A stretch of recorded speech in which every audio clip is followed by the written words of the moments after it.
और मन तो शरीर छूटने के साथ यही मर जाता है। नहीं नहीं नहीं, किसने कहा? किस ग्रंथ में लिखा है?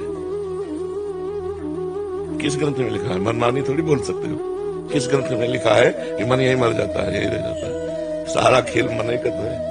आत्मा चिदानंद अविनाशी है, वो कोई और नहीं आप हो। अपने को भूलकर मन में तदात्म करके, देह में तदात्म करके विचरण कर रहे हो तो दुर्गति भोगनी पड़ेगी। अजन्मा होने पर भी जन्म का दुख होगा, अविनाशी होने पर भी मरने का दुख होगा, आप तो काम होने पर भी कामनाओं से जलोगे। समझ में आ रहा है? मन थोड़ी मरता है। ये मन का मतलब होता है सूक्ष्म शरीर। इस स्थूल शरीर ये ढांचा छूट जाता है। और जैसे आप शयन किए ना सुसुप्ति में, तो स्थूल शरीर तो पड़ा रहता है, आपको ज्ञान नहीं रहता। लेकिन स्वप्न में आपका एक शरीर और होता है ना, जिसमें हम दुख सुख स्वप्न में देखते हैं। और ये स्थूल शरीर तो पड़ा रहता है, तो हमें दुख सुख होता है ना स्वप्न में। जब हम जगते हैं तब वो मिथ्या होता है। लेकिन उस समय तो अगर कोई चाकू मार रहा है तो मार रहा है। जो सपने सिर काटे कोई, बिन जागे दुख दूर ना होए। उस समय तो दुख हो रहा था ना। क्या दुख था? क्या सुख था? क्या ना होने पर भी हो रहा था। ऐसे ही ये शरीर यहाँ छूट जाता है। मन, बुद्धि, चित्त, अहंकार, 5 ज्ञानेंद्रियां, 5 कर्मेंद्रियां, त्रिगुणमयी माया के द्वारा जितने किए हुए कर्म प्रपंच हैं, उन सबको लेकर नरक या स्वर्ग जाता है। वहां अपने कर्मों का फल भोगता है। फिर शेष बचे हुए कर्म प्रारब्ध बनकर पुनः उसको देह प्राप्त होती है। मृत्यु लोक में 84 लाख योनियों में कर्म के अनुसार जिस योनि में भेजा गया, फिर ये चक्र चल रहा है। पुनरपि जननम पुनरपि मरणम पुनरपि जननी जठरे शयनम। इसी को मिटाने के लिए हमें मानव देह मिला है। हम डट कर भजन करें, भगवान का चिंतन करें, तो हम इस माया चक्र को नष्ट कर सकते हैं, अन्यथा नहीं। दैवी हिर्षा गुणमयी मम माया दुरतया मामेव ये प्रपद्यन्ते माया में ताम तरन्ते। ये गुणमयी माया ऐसे तरी नहीं जा सकती जब तक भगवान की शरण में, गुरु की शरण में होकर उनके द्वारा दी हुई उपासना में रात दिन नहीं लगाओगे।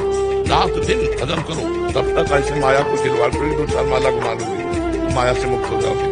तुम भगवान के, तुम माया भी भगवान की। मम माया दुरतया ममई वांशो, तू मेरा अंश है, हमारे लिए कह रहे। तो माया को क्या करे? ममे वो कोई दूसरे की माया नहीं, भगवान की प्रचंड माया है। भगवान का भजन करने से ही वो मुक्त कर देगी, माया मुक्त हो जाओगे। समझ पा रहे हो? क्या कहना चाहते थे?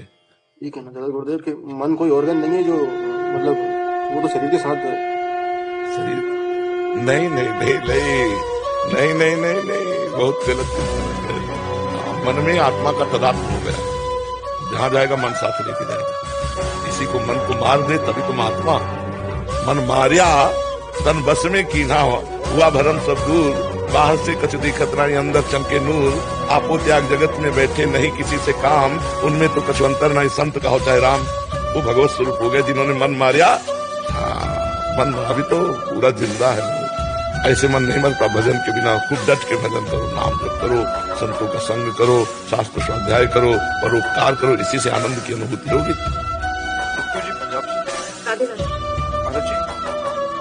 सभी उन्हीं की इच्छा से हो रहा है, तो उसका फल हमें क्यों भुगतना पड़ रहा है?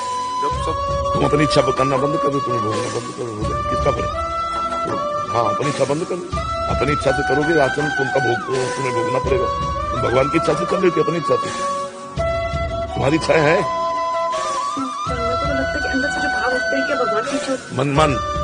मन है। जब तक मन नहीं मर जाता, भगवदानंद को प्राप्त नहीं होता, तब तक जीव को कर्म का भोग भोगना पड़ेगा। अवश्य में भोग कर्म प्रथम कर्म सुबह करता बनो तुम, भगवान के ऊपर छोड़ दो तो फिर भोगना पड़ेगा। ऐसा अच्छा करोगे अच्छा भोगना पड़ेगा, बुरा करोगे बुरा भोगना पड़ेगा। और जब मन और अहंकार भगवान को समर्पित हो जाता है तो जीवन मुक्त हो जाता है। फिर कोई पाप नहीं लगेगा। पूरे विश्व का भंडारा हो जाए तो कोई से पुण्य नहीं मिलेगा। कर्ता भाव रहित होना, अभी तो कर्ता भाव से।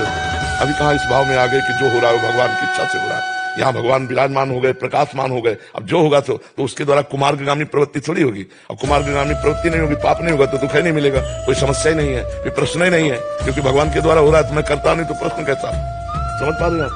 हाँ, तो ये अभी इस दलील से नहीं चलेगा, तेरी सत्ता के बिना पत्ता नहीं हिलता। तो फिर नरक भी उसकी इच्छा से बना है, लोग भी उसकी इच्छा से बने, पुलिस डिपार्टमेंट भी उसकी इच्छा से, डंडे लगाएगा ये भी उसकी इच्छा है।